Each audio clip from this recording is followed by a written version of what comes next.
Essa semana foi muito poderosa. Deus tem falado ao nosso coração. O pastor César tem compartilhado conosco esse ano sobre legado, sobre fundamentos, sobre o Espírito Santo. E tudo isto está interligado para aquilo que Deus quer fazer e construir aqui em Atibaia, na nossa cidade.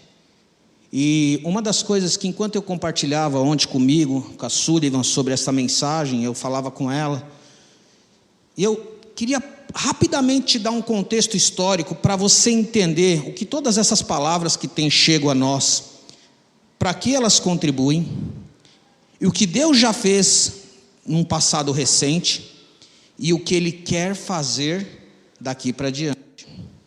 Enquanto eu estava processando o que eu ia falar, e tudo que eu não queria era trazer uma mensagem apenas para você ouvir, mas eu queria, Senhor, toque os meus irmãos de uma maneira nova, de uma maneira diferente, porque nós precisamos dEle. Eu comecei a olhar para aquilo que eu conheço um pouquinho da história, e eu olhei para esses 100 últimos anos de história, os primeiros anos do século 20, mais precisamente lá para o ano de 1905, 1906, e ali nascia um movimento chamado Movimento Pentecostal. O mundo daqueles dias, presenciou o que ficou conhecido como o avivamento da Rua Azusa. William Seymour se tornou aquilo que a história o chamou mais tarde de o catalisador do Pentecostes. No dia 12 de abril de 1906, às 4 horas da manhã, lá na sua casa, aquele homem negro, cego de um dos olhos, começou a clamar, e ele foi poderosamente cheio do Espírito Santo. O curioso era que 4 dias depois, no dia 18 de abril de 1906, os jornais Los Angeles Times começava a anunciar o que já estava acontecendo naquela igreja naqueles dias. O impacto daquela experiência foi tão forte que chamou a atenção dos meios de comunicação. E o que eu percebo, e eu comecei a pensar, e o que aconteceu lá, e o que temos hoje, e a beleza do que Deus quer fazer na nossa vida, é algo sem precedentes. Eu quero dizer que Deus não perdeu-se na sua agenda. A gente tem ouvido a história de legado. Jesus chamou 12 homens para andar com Ele, ensinou eles como deveria ser feito. Aqueles homens saíram, eles, ali na pequena comunidade de 120 discípulos, eles começaram a trabalhar e eles ensinaram aquilo que eles receberam do Senhor, e aquilo foi passando. Existe um legado neste avivamento do século 20 que começou, e este avivamento gerou muitos pais e mães poderosos que trouxe para nós experiências e realidades que deveria ser uma dinâmica normal da vida da igreja. Para você ter uma ideia, em 1910, 2 jovens lá da Escócia, chamado Gunnar Winger e Samuel Berger, eles pegaram um barco, um navio, e aportaram na capital de Belém, na cidade de Belém, em novembro, e ali eles começaram um movimento que ia mexer com o Brasil, as Assembleias de Deus. Eu não sei se você já ouviu falar dessa história. O impacto que aquele avivamento trouxe para os homens que viviam naquela época foi incrível. O século passado assinalou, irmãos, uma explosão do que Deus queria fazer nos dias de hoje. Começou ali também. Deus levantou muitos pais e muitas mães para trazer o legado. Homens, por exemplo, que inspiraram o pai do pastor Mário, pastor Neco, certo? Homens que inspiraram o pastor Carlos Alberto. Homens que inspiraram o reverendo Antônio Elias há mais de 50 anos atrás. Homens sérios, sensatos, que em meio às suas limitações amaram a palavra de Deus e construíram um legado. E eu acredito que qualquer pastor que tenha desenvolvido o seu ministério pastoral até os anos, por exemplo, 1970, 1990, pode ser considerado um pai, pode ser considerado um progenitor deste avivamento. E sobre espécie de erros e acertos, esses homens ficam conhecidos como generais de Deus. E o que é interessante, irmãos, é que estes homens existiram para entregar para nós um legado, uma história, que nós não, certo, Rafael? Que nós não devemos deixar passar batido. Aqueles dias foram os dias de transformações sobrenaturais, dias onde multidões chegavam na igreja de todos os lados, para ver o que Deus ia fazer. Curas, milagres, estava acontecendo em todos os lugares, e as multidões chegavam. Mas sabe, Marisa, o curioso é que alguns desses generais já estão voltando para casa. Esta semana, o pastor Poyon Show voltou para casa. Um homem, um dos pastores mais influenciadores destes tempos, disse: estou indo. Foi embora. Escreveu um livro chamado A Quarta Dimensão, que vendeu centenas e centenas de milhares de cópias. Você provavelmente deve ter lido. No dia que eu pisei nos Estados Unidos pela primeira vez, naquele dia a América enterrava um dos homens mais incríveis que viveu, o Dr. Billy Graham, um homem que impactou a sua geração. No ano passado, os generais estão voltando. No ano passado o mundo perdeu o maior ganhador de almas da era moderna, Reinhard Bonnke, o homem que viveu 79 anos e ganhou 79 milhões de almas para Jesus. 1 milhão de almas para cada ano vivido. 2013 foi a vez de T.L. Osborne, um homem incrível, um homem que nunca ficou doente na sua vida, porque ele cria, ele tinha uma fé que só ele sabia explicar qual era. 2014 nós perdemos um homem que eu admiro muito, e eu nunca vi ninguém com a clareza dele de explicar o reino de Deus, a realeza, e que Deus chamou um povo para ser rei, Dr. Myles Munroe. Talvez você não sabe quem são essas pessoas. E o ano passado mais um homem de Deus partiu, um gigante da Nigéria, o pastor T.B. Joshua. É incrível você assistir um culto dele. Homens incríveis, grandes pais, grandes homens de Deus começaram a voltar para casa. E eu começo a olhar que muitos desses homens foram proeminentes e se tornaram inspirações para muitos outros. Eles foram homens icônicos, porque Deus queria lançar um modelo do que Ele poderia fazer. Quando você para ouvir a história, aqui eu estou só passando rapidinho.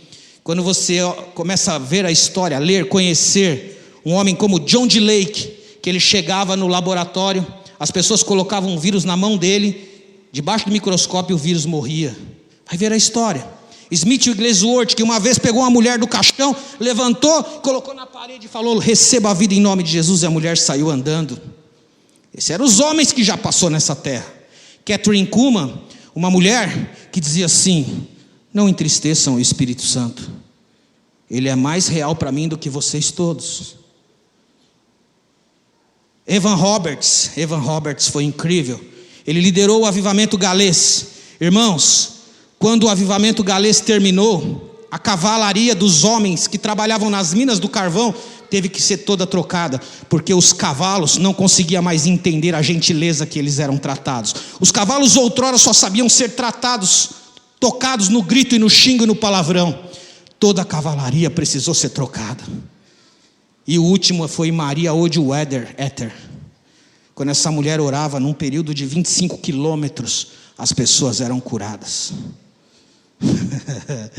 Ah, meu irmão, e a gente não precisa ir nem lá para trás, porque lá para trás teve Dwight Lyman Moody, teve Charles Finney, George Miller, Hudson Taylor. Mais para trás teve John Wesley, John Knox. John Knox, a rainha da Inglaterra, disse certa vez assim: a Maria sanguinária, da Inglaterra não, da Escócia, ela disse assim: eu tenho mais medo das orações de John Knox do que um exército de 10.000 homens. Esses eram os homens, irmãos. Mas, embora fosse incrível ver o que Deus estivesse fazendo por meio deles, era ainda algo mais poderoso quando você pensa o que Deus tinha em mente para esse tempo. Deus trabalha através de gerações. Deus tinha um sonho. Lá em Isaías, tem um texto que daqui a pouco eu vou ler com você, mas eu já vou citar ele agora. Há um clamor da parte de Deus dizendo assim: então ouvi a voz do Senhor conclamando: quem eu vou enviar? Quem irá por nós? Quem eu vou enviar? Quem irá por nós? E aí Isaías fala: eis-me aqui, envia-me a mim. Deus sabia que aqueles homens seriam os fundadores. Eles mostrariam o que podiam ser feito. Eles plantariam as bases para o futuro que nós estamos vivendo hoje. Ele levantaria os fundamentos que nós precisamos muitas vezes rever. Mas Deus tinha algo em mente. E no final do século 20, a frase mais incrível que eu ouvi, sabe qual era? Lá quase perto do ano 2000, essa frase começou a ser falada. Repita comigo. Cada casa, uma igreja. Cada membro, um ministro. Ah, meu irmão, no final do ano 2000, a igreja inteira começou a entender que Deus tinha uma ideia melhor.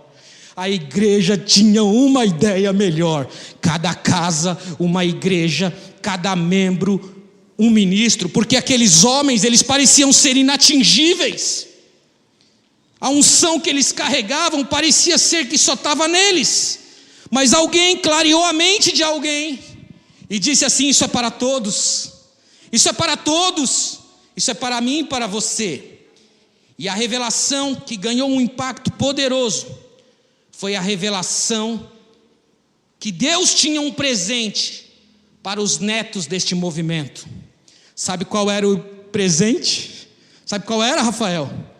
Uma igreja em células. Diga aí, uma igreja em células. Está forte, uma igreja em células. Ah, esse era o sonho do coração de Deus.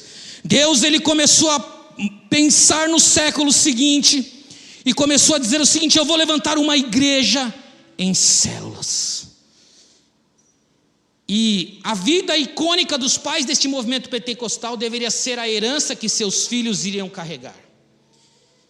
E ali estava a grande oportunidade de cada um de nós exercermos a nossa responsabilidade neste tempo, neste momento, neste lugar.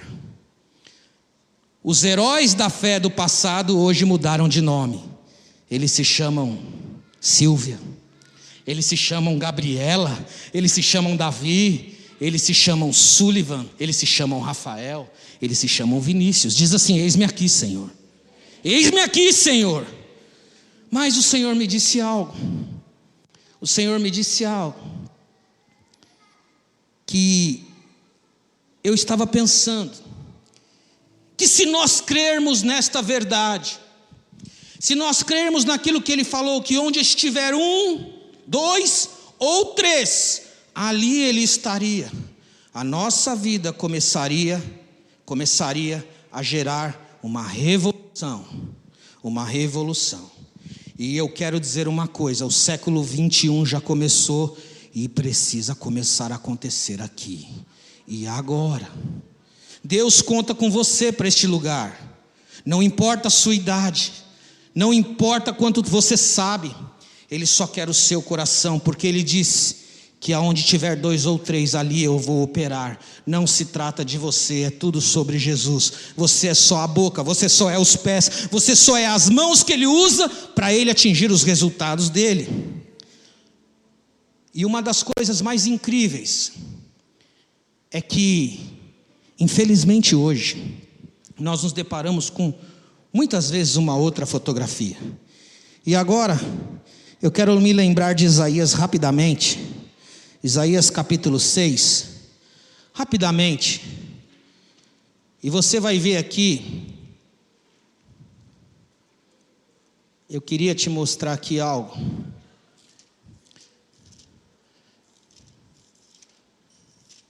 Isaías capítulo 6, verso 1.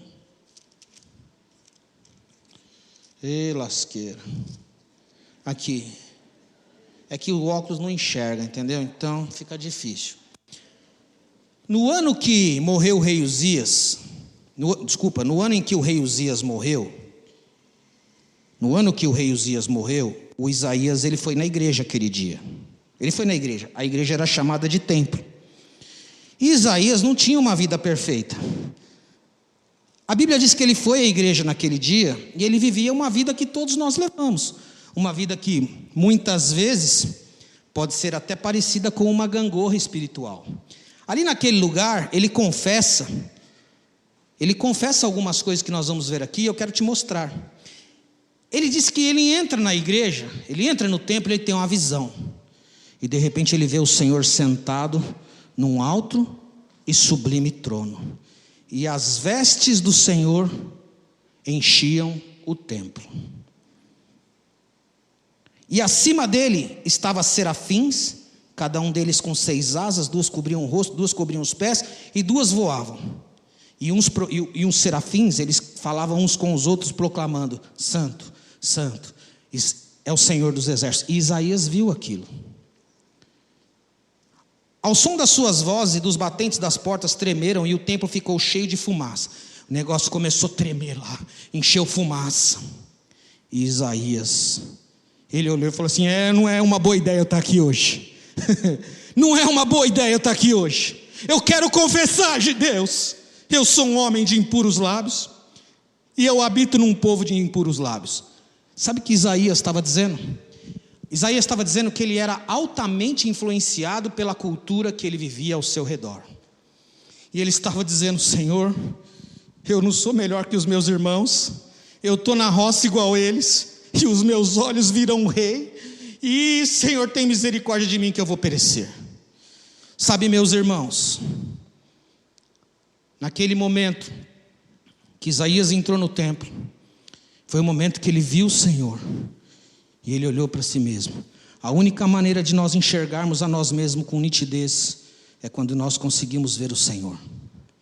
E uma das coisas mais incríveis que eu tenho visto nesses dias é a dinâmica pela qual alguns de nós vivemos a nossa vida.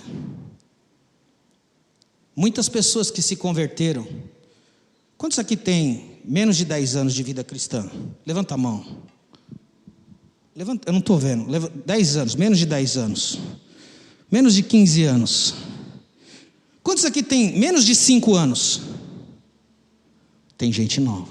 As pessoas chegaram na igreja, elas descobriram Jesus, Ele se revelou para elas, e elas ficaram contentes. A morte já não incomodava mais elas. Elas receberam perdão para os seus pecados. Elas sentiram: que lugar diferente, eu quero ficar aqui. Mas elas decidiram até se batizar. Eu vou me batizar. E naquele dia que antecedeu o batismo delas, ela falou: Senhor, eu quero entrar nessas águas, eu quero mergulhar, e eu quero sair de lá uma nova criatura, e eu quero viver tudo que tu tens para mim, e eu quero viver a vida mais vitoriosa que se pode ser vivida. Só que o mais incrível que parece é que no decorrer de lá para cá, se você fosse traçar uma fotografia de lá até aqui, você pode muitas vezes, e eu estou falando de mim, tá, irmãos, também, que muitas vezes nós fomos tomados de uma fraqueza espiritual por causa das circunstâncias ao nosso redor. O lugar que a gente trabalhava era capaz de exercer uma influência tão terrível sobre nós. O lugar que a gente estudava, que a nossa vida começou a fazer assim, ó. Normalmente ela fazia assim quando era domingo e assim quando era durante a semana. E uma das coisas mais incríveis é que, em vez de nós sermos influenciadores, quando nós chegávamos perto das pessoas para consolar elas, não restava muito consolo para dar, porque a nossa vida não estava lá aquelas coisas. A semana era capaz de nos enfraquecer por causa do peso das circunstâncias e das pressões da vida de uma maneira absurda. O pecado ali te chamando, e muitas vezes tendo o seu convite aceito, levava as suas emoções e a sua força espiritual muitas vezes lá para baixo. Distrações absurdas, um enorme tempo perdido com coisas que não edificam. Muitos se sentiam como uma bola de futebol. Eu vou lá na igreja domingo, para que eu possa ser cheio novamente, porque eu não estou aguentando mais. Me parece que era assim que Isaías estava vivendo os seus dias. Ele era um bom cristão, ele até entrava no templo. Mas quando ele chegou lá no templo, ele viu que ele passava por um processo de esvaziamento muito grande durante a semana, que parecia que ele, ao chegar no domingo na igreja, ele ia se rastejando. Eu estou chegando lá, vamos ver se Deus tem uma bênção para mim. Parece que o que estava lá fora era muito grande, capaz de consumir tudo que eu ganho aqui de domingo. Esta não é a vida que o Espírito Santo tem para nós. A vida que o Espírito Santo tem para nós é que ele nos encheria e haveria uma energia altamente capaz para lidar com estas coisas. E ele chamou isso, nas suas palavras, Jesus chamou isso de uma vida abundante. De uma vida abundante. Mas eu quero te dizer uma coisa. E aí alguns, sabe o que eles falavam, Gabi? Aí, tá vendo? O bem que eu quero, eu não consigo fazer. Mas o mal que eu não quero, esse eu faço. A Bíblia diz, eu sou um miserável. Miserável homem que sou. Será que eu fui batizado mesmo aquele dia ou só tomei um banho? Deixa eu dizer uma coisa, meu irmão. Você foi batizado. O Senhor esteve lá no seu batismo.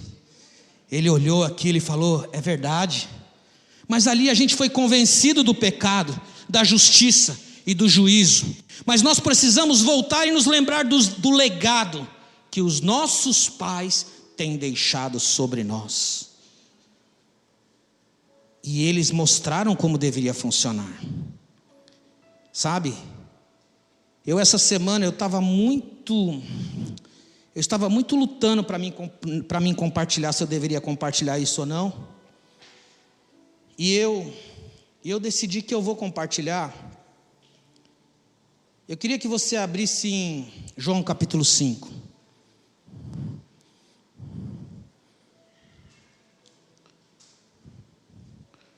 João capítulo 5. Mostra uma coisa muito incrível. Vou ler para você. Algum tempo depois, 5:1, algum tempo depois, Jesus subiu a Jerusalém para a festa dos judeus.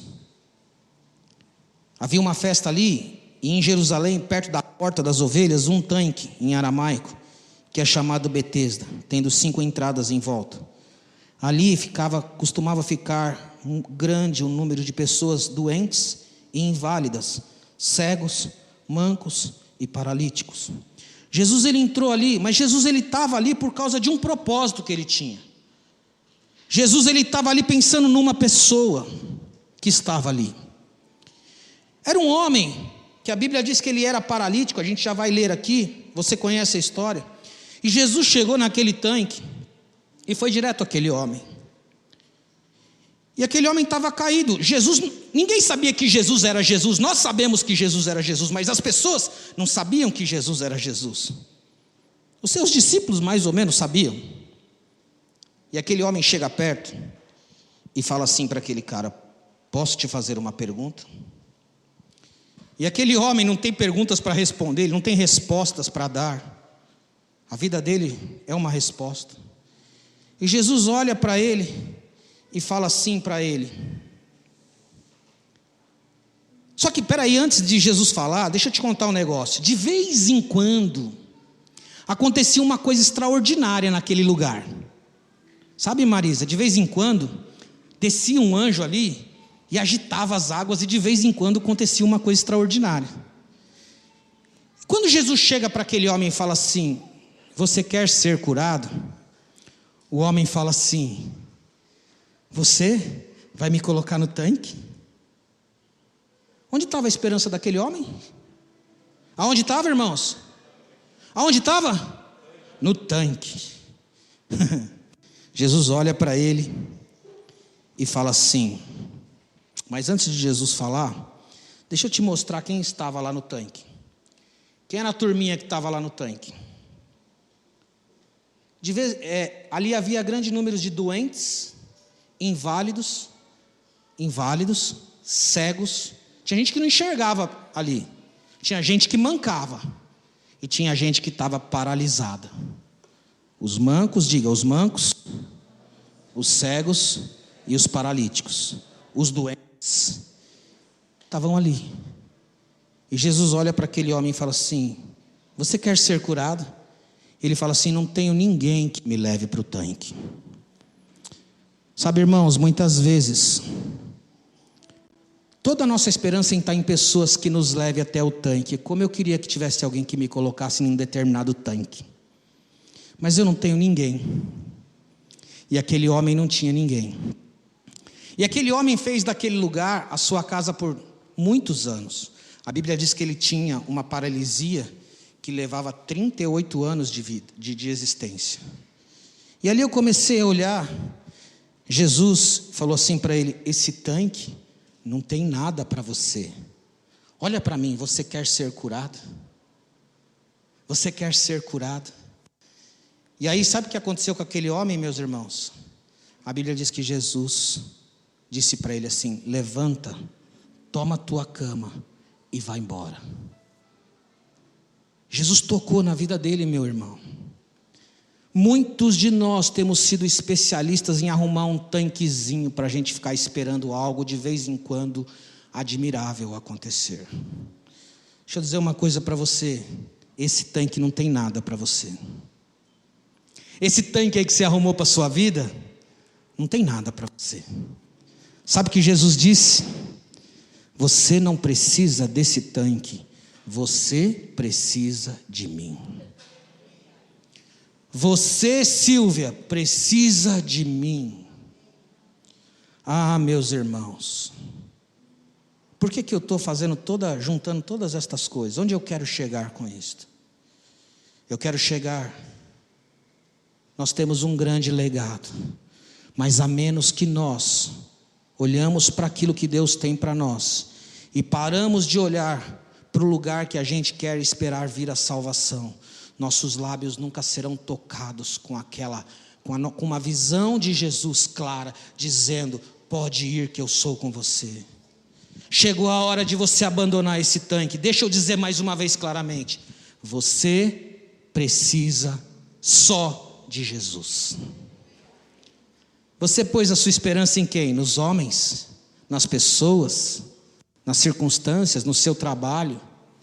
Esse tanque não tem nada para você. Quero te dizer uma coisa, você só precisa de mim. Você só precisa de mim. E agora, irmãos, eu quero dizer uma coisa para você, para me encaminhar para o final, que a gente quer orar. A gente quer orar. Esses dias de tanque, esses dias de ficar perto de um lugar que vemos a vida passar e não acontece nada, esses dias precisam acabar. Porque o dia que Jesus tocou a vida daquele homem, nunca mais ele voltou para aquele lugar. O tanque virou um passado para ele. Ele começou a andar para tudo aquilo que Deus tinha para ele. Deus quer usar a minha e a sua vida poderosamente. Nós temos um legado. Essa igreja quer treinar você. Esta igreja quer entregar ferramentas poderosas. O coração do pastor César tem sonhado. Nós estávamos juntos, passamos a quarta-feira o dia inteiro junto, conversando. Quantos planos e projetos. Só que se você não sair deste tanque, você vai passar mais um ano lá, mais outro ano lá. Uma das coisas mais incríveis que aquela pequena comunidade de Atos dos Apóstolos, ela cresceu avassaladoramente. Sabe por quê? Porque aqueles homens que estavam ali, eles tinham a responsabilidade de garantir que as pessoas tivessem o que tivessem, elas tivessem o Espírito Santo. Elas tivessem o Espírito Santo. Meus irmãos, nós não vamos a lugar nenhum como igreja, como pessoa, como coisa nenhuma. Se você é um cristão, está definido quem é a sua fonte. E nós precisamos entender quem é a nossa fonte. Deus vai usar todas as coisas, mas a nossa fonte está nele. Aqueles homens não dariam conta, aqueles homens da igreja primitiva, eles não deram conta de controlar o crescimento explosivo que eles experimentaram. Sabe por quê? Eles não dariam conta. Eles precisavam do amigo Espírito Santo. Eles precisavam do Espírito Santo. A Bíblia diz lá em Atos 2,42 que da multidão dos que creram, eles perseveravam nos ensinos dos apóstolos, no partir do pão, nas orações, e em cada alma havia abundante temor. E muitos milagres extraordinários eram realizados pelos apóstolos. Atos 16, 4 e 5, não precisa abrir, eu vou ler aqui para você. À medida que os apóstolos passavam pelas cidades, transmitiam as decisões tomadas pelos apóstolos, os discípulos e presbíteros em Jerusalém, a fim de que, eu vou ler de novo, à medida que passavam pelas cidades, transmitiam as decisões tomadas pelos apóstolos e presbíteros em Jerusalém, a fim de que passassem a ser obedecidas. Assim as igrejas eram edificadas na fé e cresciam em número dia em dia. Aquela igreja estava organizada, aquela igreja estava numa só visão, e aquela igreja tinha um fundamento, ela tinha um lugar para olhar, ela sabia para que ela existia, não tinha mais tanque prendendo ela. Em cada lugar que eles iam, eles chegavam, eles perguntavam assim: você já foi batizado no Espírito Santo? Não, nós só fomos batizados no batismo de João. Ah, então peraí, vamos fazer o seguinte, então vamos batizar você no Espírito Santo. E aqueles homens impunham as mãos neles, e eles ficavam cheios do Espírito Santo. A igreja que experimentou essa explosão desses homens, elas eram assim. Em Filipenses 3,17, irmãos, olha o que está escrito lá. Paulo escreve para aquela igreja dizendo assim: caros irmãos, sede meus imitadores e prestai atenção nos que caminham de acordo com o padrão e comportamento que temos vivido. Nós temos alguém para olhar. Esta comunidade, deixa eu dizer, tem homens pelos quais vocês podem olhar. Não são perfeitos, mas são homens que estão dizendo: eu não tenho nada senão o Senhor. E sabe, irmão, 2 Timóteo 2,2 diz assim, Paulo falando assim para Timóteo: me dê netos, Timóteo,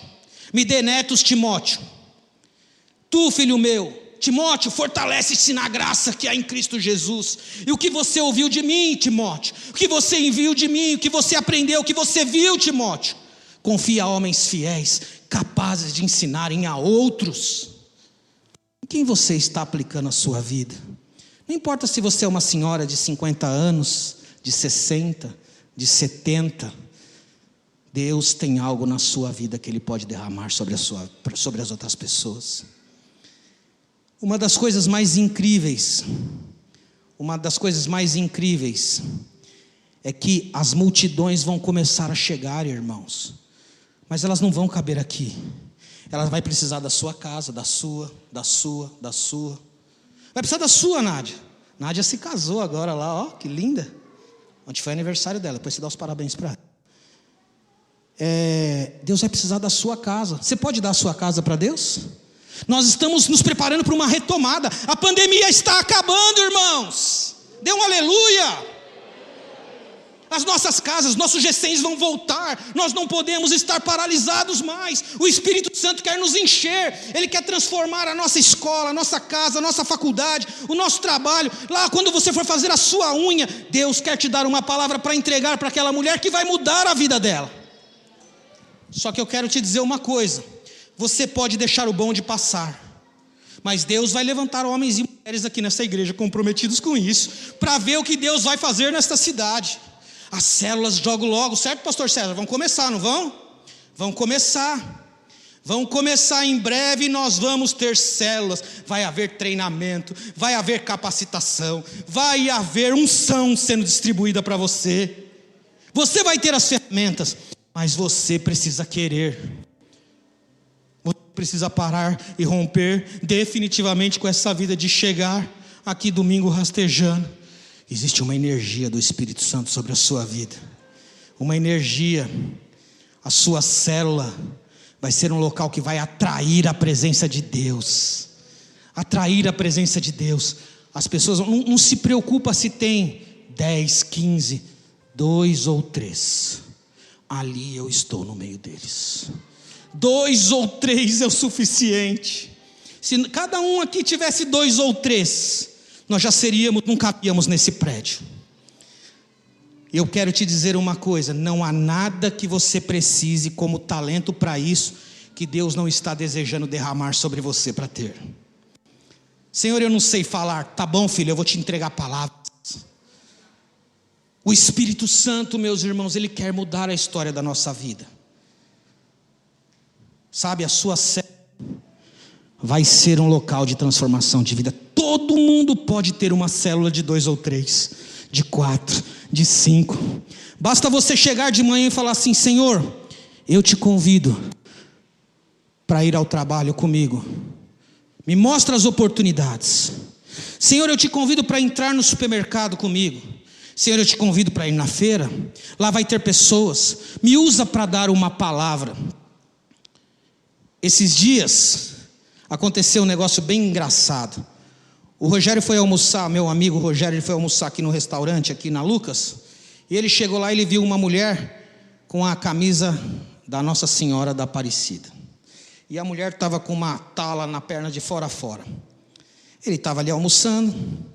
Ele chegou lá e falou assim para ela: eu estou vendo que a senhora é uma mulher de fé, não é? Ela falou assim: eu sou. Como está a sua perna? O que aconteceu com a senhora? Eu passei por essa situação e tudo mais, eu estou mal. Ele falou: eu posso orar pela sua perna? Posso orar pela sua perna? E a mulher falou: pode. Ele orou por ela e ele foi embora. E ele contou isso na hora que começou o G100 online. Só que o Rodrigo Bedori, que está nos ouvindo, não ouviu o que ele falou.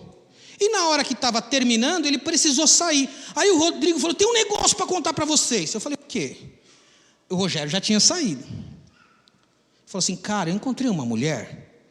Ela falou que ela estava no restaurante. E um cara maluco chegou lá e perguntou para mim o que eu tinha. Falou que eu era uma mulher de fé e orou por mim. Sabe, Rodrigo, aquele dia eu saí do consultório do médico arrasado. Aquele dia eu saí dali querendo desistir da minha vida. O médico não me deu uma esperança. E eu fui para aquele lugar, sabe? De verdade, eu já tinha perdido a vontade de viver. Mas apareceu aquele cara. Ele era mais ou menos assim. Ele era esse cara aqui. É esse mesmo. Você conhece ele? Ele é meu amigo. Cara, ele me falou de uma igreja aqui perto e não sei o quê. Falou que lá tem uma família. O Rogério não sabia o que tinha acontecido. O Rodrigo descobriu. Deus usou ele, contou para o outro e recebeu a glória. Meus irmãos, se Deus fosse capaz de mostrar a resposta de todas as suas orações, você começaria a orar mais. Ele é poderoso. Ontem a Sullivan foi no aniversário de umas pessoas que não são evangélicas. E dá 7 horas da noite essa mulher não volta, dá 8 horas ela não volta, dá 9 horas ela não volta. E agora nós compramos um carro que tem um negocinho, um chipzinho que a gente vê onde está o carro. Eu falei: caçarola. E aí você liga para ela, não atende. Rapaz. Aí ela chegou em casa e falou assim: não, eu demorei porque você não sabe o que aconteceu. Nós começamos a conversar.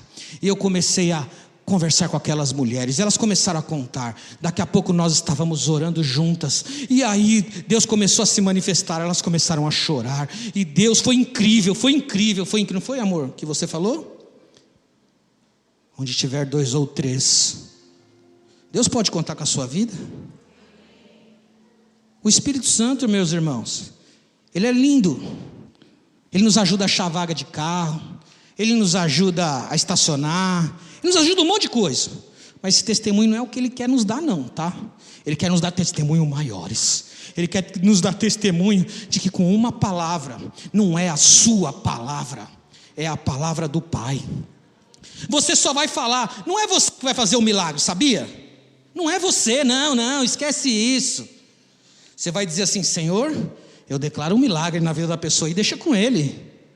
Ah, meu irmão, se nós sairmos desta manhã aqui, tudo isso que nós temos ouvido aqui ao longo desse ano, vai fazer um sentido poderoso para o que Deus quer começar a fazer nesta comunidade. As nossas células vão voltar. Você precisa estar nelas. Sabe, chegue lá, exalando. Eu quero convidar a banda para subir aqui. As multidões vão chegar, mas elas vão chegar meia dúzia na sua casa. Meia dúzia na sua casa. Meia dúzia lá na sua casa, Silvia. Meia dúzia na sua. Mas você fala assim: não, eu tenho que ser muito bom. Deus, Ele não está nem aí com performance. Ele está aí com o coração quebrantado e contrito. Contanto que você esteja, meus irmãos, bebendo de algo, se enchendo. E esta igreja tem as ferramentas. Nós estamos orando, buscando, para que cada vez mais os santos estejam aptos para fazer a obra do ministério. E Deus vai contar com a sua vida. Eu sei que Ele quer curar. Ele quer curar. Esses dias eu estava no meu carro e eu estava falando com o Rafael Linhares, estava sentado ali, e passou uma mulher assim, e eu estava falando com ele no telefone. Eu falei: vou, não vou. Aí eu falei assim, vou ajudar ela a atravessar a rua, né? A senhora precisa de ajuda? Eu queria que ela dissesse que estava, que ali no meio já ia, né? Mas a mulher falou: não preciso de ajuda. Aí eu fiquei intimidado e vim embora. Aí eu perguntei para Deus assim: Senhor, eu tenho que orar por todas as pessoas, então? Eu tenho que orar por todo mundo que eu ver? Como que é isso? Aí Deus: o Senhor quer curar todo mundo? O que o Senhor acha disso, Senhor? Ele falou assim: olha, quando todas as pessoas foram para perto de Jesus, todas foram curadas. Se Jesus vive em você, e as pessoas que cruzarem o seu caminho, elas estarão perto de Jesus. Você que vai decidir se você vai querer dar um passo de fé ou não. Isso é um problema seu. Eu quero curar a todos. Eu quero manifestar o meu amor para todas as pessoas. Quanto mais pessoas você orar, mais probabilidade de testemunho você vai ter para contar. Eu falei: obrigado, Senhor, eu já entendi. É com você, meu irmão. Eu queria que você pusesse as mãos no seu coração. A era dos grandes homens de Deus foi transferida para você. Diga amém: eu recebo, Jesus. Eu recebo, e nessa manhã uma capacitação nova do Pai vai vir sobre a sua vida. Pensamentos novos, ideias novas, um olhar novo para as pessoas vai vir sobre o seu coração. Você não sabe do que você é capaz de fazer quando Ele está operando por seu intermédio. Comece a sonhar com o Senhor na sua escola. Deus não tem uma vida rastejante, nem um tanque. O Espírito Santo já demonstrou o que Ele quer fazer. Vamos ficar de pé. E vamos cantar um cântico. Eu estou tão animado. Essa semana, deixa eu contar isso para você. Sabe qual era a frase do final dos anos 2000? Que a gente ouviu muitas vezes, né, César? A frase era esta: isso é só o começo. Em 2017 eu comecei a ouvir uma outra frase. E quarta-feira agora, numa reunião, eu ouvi ela de novo e falei: ô Jesus, a frase é essa: há muito mais. Há muito mais. Há muito mais do que isso. Eu quero dizer para você, as duas frases parecem iguais, mas eu quero dizer uma coisa para você: há muito mais para mim e para você. Há muito mais. Eu queria que você fechasse os seus olhos. E antes de nós cantarmos, eu queria dizer para você: ô Pai, durante esse tempo que o Senhor vai começar a ministrar aqui nessa manhã, eu sei que o Senhor vai despertar destinos, o Senhor vai mudar corações, uma nova paixão. Nós carregamos, nós somos filhos dos profetas, Pai. Nós carregamos o testemunho da sua palavra e o Senhor quer fazer de novo. Por isso, Senhor, agora nós te pedimos, cada pessoa neste ambiente esteja preparada para receber algo do Senhor sobrenatural, um toque, um despertamento. Deus está anulando passados, Deus está anulando memórias tristes de pecado nesta manhã, para transformar numa nova esperança, num novo futuro. Ele disse assim: dos teus pecados eu não me lembrarei mais, vai e não peques mais. Nós vamos cantar um cântico, eu tenho um desafio para fazer específico. Depois eu vou chamar o pastor César para orar por nós.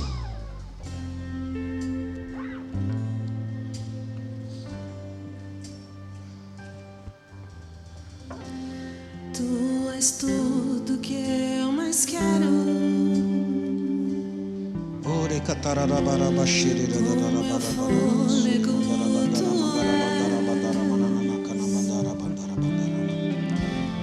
Em teus braços é o meu lugar. Estou aqui.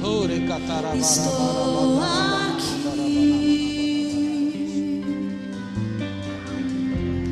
Pai, eu amo sua Vem, presença. Jesus, vem nesta manhã, a mais, Pai. Teu a mais. sorriso é vida em mim. Há muito mais. Eu seguro em tuas mãos. Confio em ti. Confio em ti. Quero ir mais fundo. Leva-me mais perto. Onde eu te encontro. No lugar secreto. Aos teus pés me rendo. Senhor, eu não quero mais ouvir, Pai. Eu não quero ouvir mais de histórias de grandes homens, Pai. Eu quero ser um instrumento nas suas mãos, Espírito Santo. Pai, eu amo sua Jesus. presença. Teu sorriso é vida em mim. Eu seguro em tuas mãos. Confio em ti. Confio em ti. Oh, Jesus. Quero ir mais fundo. Leva-me mais perto. Onde eu te encontro. No lugar secreto. Aos teus pés me rendo. Pois a tua glória quero ver.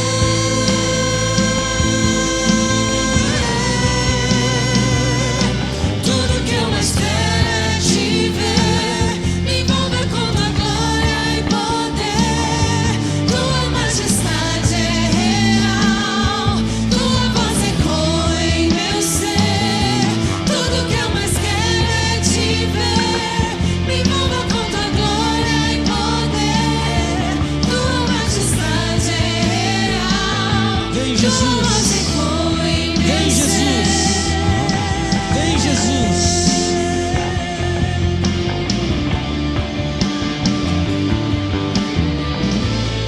Vem, Jesus.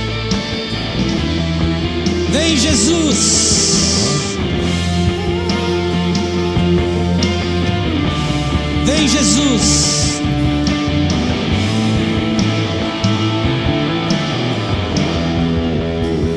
Sabe, irmãos, tudo que é dos pais pertence aos filhos. Tudo que é dos pais pertence aos filhos. Eu sonho muito para o Henrique e para o Eric, mas a coisa que eu mais desejo é que eles sejam batizados no Espírito Santo. Sabe, irmãos, eu disse para Deus: Senhor, eu não tenho ninguém que me coloca no tanque. Muitas vezes durante a minha vida eu fiquei buscando uma pessoa, alguém para me colocar no tanque. Jesus disse: esse tanque não tem nada para você. E o Espírito Santo nessa manhã me fala que tem muitas pessoas aqui que fizeram muitos tanques para si mesmas, que a sua esperança está em alguém que te coloque no tanque. Meu irmão, eu não sei nada a respeito seu, é só o Senhor que sabe. Mas se isso faz sentido para você, e você quer sair deste tanque, e se você quer romper com qualquer nível de cegueira, de paralisia, ou de manco, qualquer que seja, eu quero que você saia do seu lugar e venha aqui à frente. Nós vamos orar nesta manhã, porque o tanque não é um lugar para você.